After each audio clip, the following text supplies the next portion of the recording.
If you look at the amount of money that the quarterbacks make and they defer, they restructure their deals, at what point do you think a quarterback should have a say in what is done with the money that they're freeing up? Like Mahomes, Josh Allen, Yep. should they be able to have input in free agency? Look, given enough time, in a million years, all sports leagues will be owned by the players, right? Because they're the ones that are on the field. They'll be the equity owners. It's inevitable over a million years. It's just that football is going to be a really long time.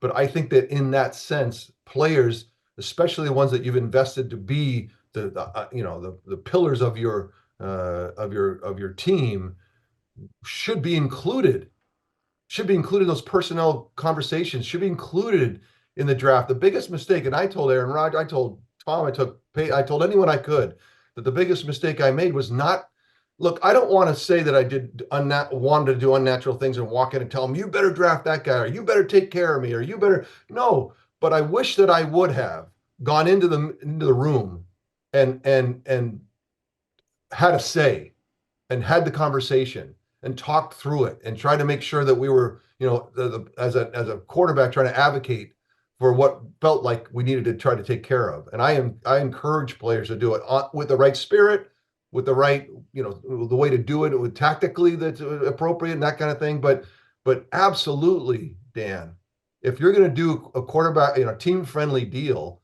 over many, many years, you got to tell me that you're going to be part of those conversations. Absolutely. Well, you can only imagine what Aaron Rodgers felt when he's watching the draft and they decide to take Jordan Love, and they gave him a 5-minute heads up. There's tough moments. Look, I'm not even trying to avoid that, or like, oh, don't, I'm going to go and advocate. You better not do. I'm not talking about threatening. What I'm trying to do is build a partnership in personnel, because what my experience was, and I'm sure it's still the same.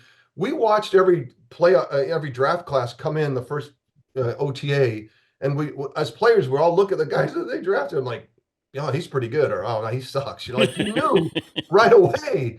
And like as players, if we have that sense in 15 minutes, I'm overstating it, but in a very short amount of time, why would we not be invited in to at least give an opinion about what we see in a certain player or a certain thing? I can think of Gino Camazzi, or like we had lots of draft guys at quarterback. Like, what do you maybe let me work the guy out? Like, why wouldn't you have the quarterback? Like, to me, that's a big mistake that the league continues to make in not, kind of getting the opinion of the players that are on the field.